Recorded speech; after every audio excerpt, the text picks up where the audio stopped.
President, thanks very much for joining us Thank you today. very much, John. It's very nice to have you here in Montana. Obviously, we like to say welcome to Montana when we Right. start an interview, but we already had thousands of other people do that for you last night. Tell us That's about the great. rally, your reaction to Well, it. it was a beautiful scene. It was a great evening. And as you know, Matt Rosendale is a fantastic person. That's why I'm doing it. I know how good he is. He's got a great heart. I hated to see what John Tester did to the Admiral.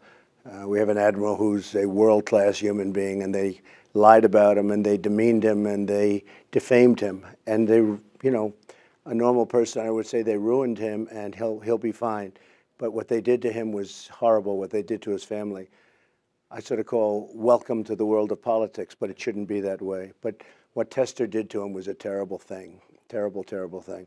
So I came here for Matt, and he's a terrific person, really a terrific person. He'll be a great senator for Montana. Okay. Let's jump into the news of the day. Good economic numbers Yeah. today. We saw the jobs report get 200,000 plus. Right. And unemployment rate at 3.9%, staying Right. steady there. What do you think? On wages up, first Yes. time in long time, they said that couldn't be done. Wages up, full unemployment, it's going to get better. We have tremendous potential. We're opening up our country. We're taking off regulations that are horrible, the big tax cuts, which the people of Montana really appreciated. I saw that last night because as soon as I mentioned the word tax cuts, they were going wild. That was a packed house. That was a beautiful place, by the way, but a packed house.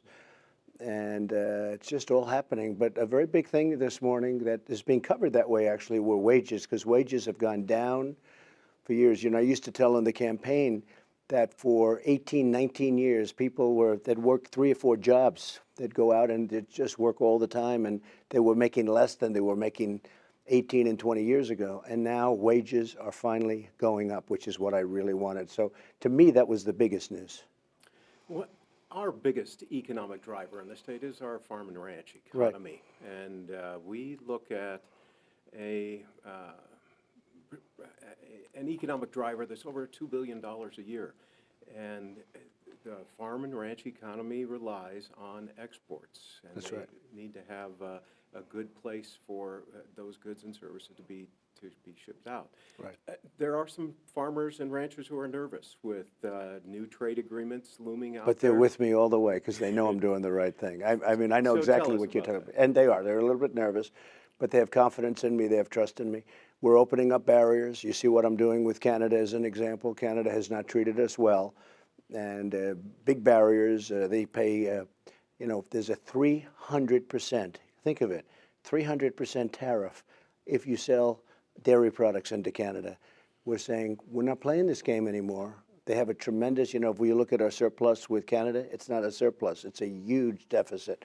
So we're changing and we're being tough and let them be tough, but we're opening up countries. We're opening up the EU, that's Europe. We're opening up, probably we're going to be opening up China. We're in a big, big fight with China. What I love about the folks in Montana, and they are important to you, but what I like about the folks in Montana, they know it's not right what's been happening for many years. China's been taking out $500 billion a year from the United States, and they've been rebuilding China. It's been bad for us. So I'm in a very tough battle, and we're going to win the battle. We're going to absolutely win it. And what I love about the farmers and ranchers and all of the people in Montana and other states, to be honest with you, because they're all seeing what's happening. We're winning all these battles. We're going to win against China. We're going to win against Canada. We're going to win against everybody. And ultimately, it's going to be a win for them, too, I assume, because there's got to be a two-way street. But we have all the cards. Our country has all the cards. We've never had a president that wanted to play the cards. They were willing to accept a bad NAFTA deal. If you look at farms over 15 years, before I got here, 15 years they've been going down. If you look at soybeans, and I tell this often, 5 years before my election, it cut in half, okay? So 5 years before the election, before that great day in November 2 years ago, soybeans went down like this. So the day I got elected, they had dropped 50%. It wasn't good. You know that. And we're opening up markets because they were closing markets. And they were closing them for their farmers and for other reasons, but they were closing markets. We say if you want to play the game and if you want to be with the United States, you have to open up your markets to our farmers, to our ranchers. You have to open up your markets. And the people of Montana, they know that. And you know who knows it better than anybody? Matt Rosendale, because he's pushing me, make a great deal for our farmers, for all of our people, and for the country. Right. But Matt Rosendale, the first thing he said when I met him last night is, please make a great deal for the farmers.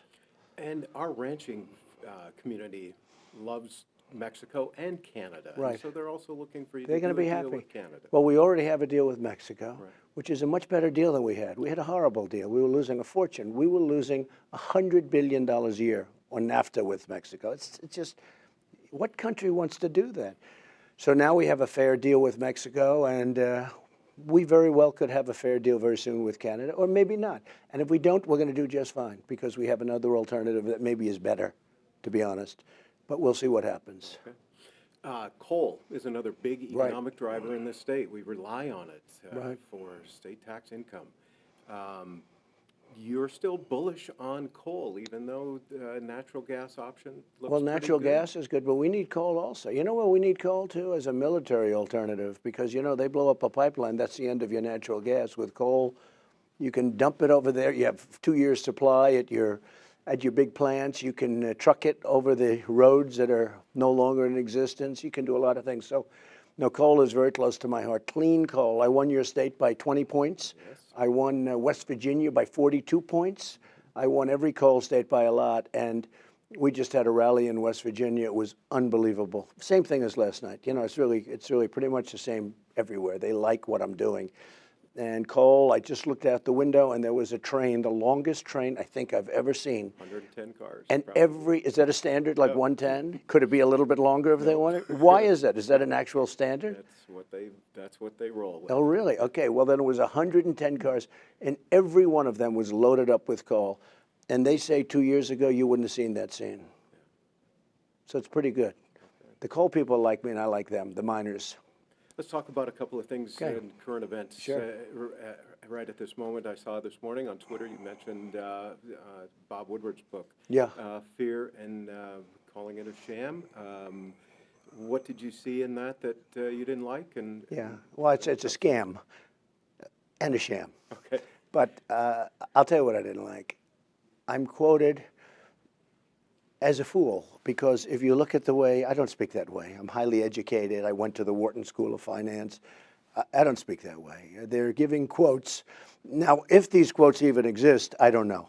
Do they make them up or what? They say they got them from a lot of people. Now, General Mattis, who's highly respected, said he never said that, and he gave the most beautiful renunciation of the book. General Kelly, the same thing. He said, I never said that, and he gave. And if you look, many of my cabinet people, many of the people that were quoted said they never said that. They never said that. And I actually said in the tweet this morning, I said, look, if I spoke that way, I'd never be president. I did it last night. I said, if I would act like the way they say, I'd never be in front of you.